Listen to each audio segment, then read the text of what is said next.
O deputado Tarcísio Mota fez um dos discursos mais potentes e necessários da política brasileira atual. Com coragem, firmeza e memória histórica, Tarcísio expôs, sem meias palavras, a covardia histórica do Centrão, um grupo que, desde os tempos sombrios da ditadura militar, 1964-1985, se posiciona sempre ao lado da opressão, da violência e dos interesses mais mesquinhos. Em sua fala brilhante e contundente, o deputado lembrou que o Centrão, ontem e hoje, carrega nas mãos o sangue das vítimas da repressão, da tortura, das mortes e do autoritarismo que devastaram o Brasil durante 2 longas décadas de terror. Tarcísio destacou com maestria que esses grupos sempre se beneficiaram das trevas políticas, apoiando golpes, esmagando direitos e silenciando vozes livres, tudo em troca de poder, cargos e privilégios. Essa ditadura de 64 a 85, ela foi responsável por um processo de transformação da sociedade brasileira, marcada e atravessada pela violência. Há uma violência, uma parte dessa violência da ditadura que se tornou um pouco mais visível. E é esta violência da tortura, da censura, e esta violência que era visível, sobretudo, naqueles conflitos mais urbanos da própria ditadura militar brasileira ou das organizações da luta armada, etc. Mas o que nós estamos vendo aqui é uma violência menos visível e que ela é uma violência que estava embutida e fazia parte, era a essência da ideia de progresso presente na ditadura militar. Tem um elemento que é a perda dos direitos políticos características de ditaduras ao longo do mundo. Mas a ditadura brasileira tinha uma noção e um determinado projeto econômico que tinha no campo, no meio rural brasileiro, uma sua essência marcada pela violência. E nisso, a ditadura militar não inovou. A história brasileira, a história da terra brasileira é a história de violência, é a história da apropriação daqueles que lutam e que vivem da terra. É essa a história. Mas que na ditadura militar, a perspectiva dessa ideia de violência fazia parte da essência.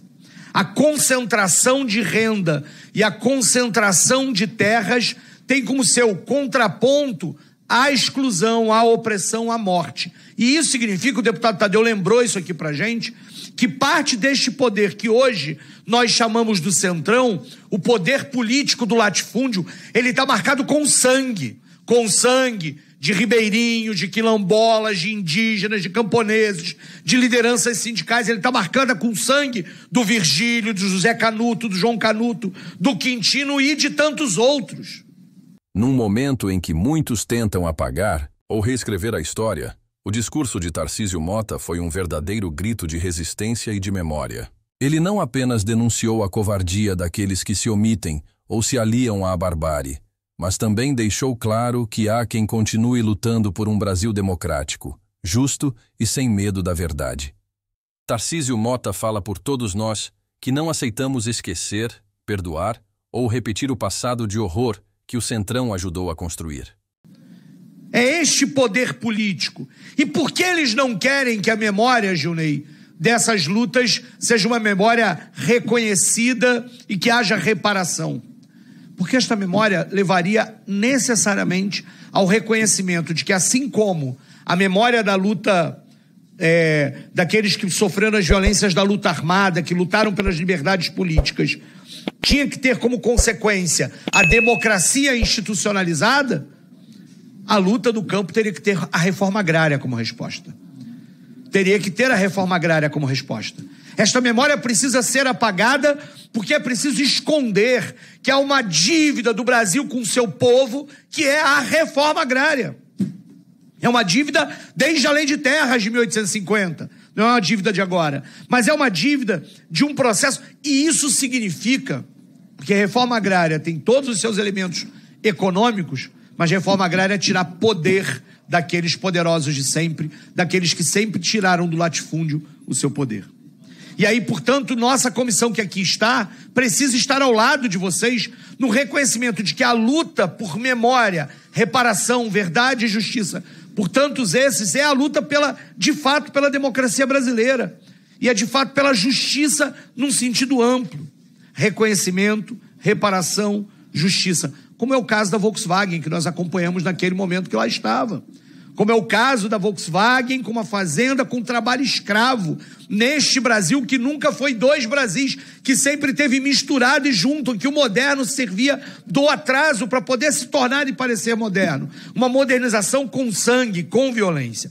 E eu encerro, Raymond, para dizer que assim como a gente lida, e eu disse isso lá em Redenção, né?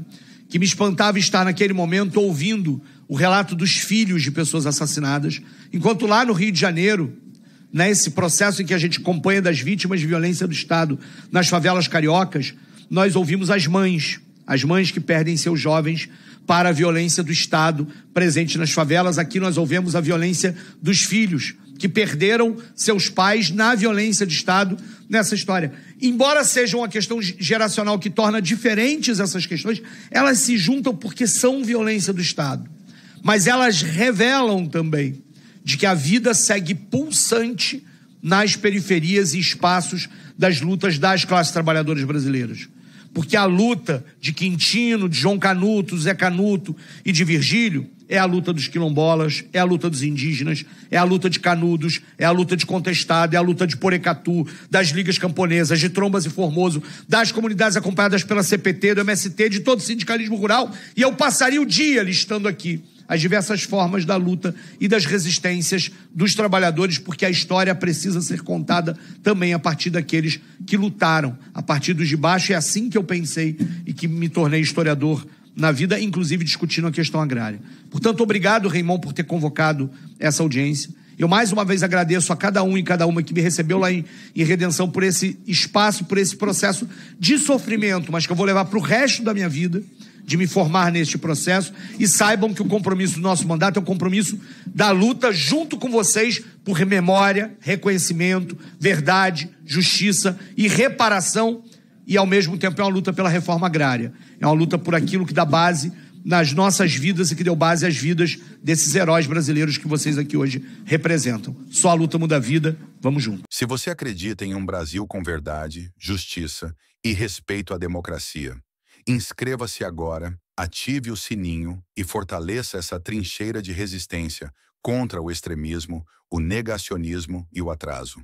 Porque informação de verdade é o primeiro passo para transformar o Brasil. Um abraço e até o próximo vídeo.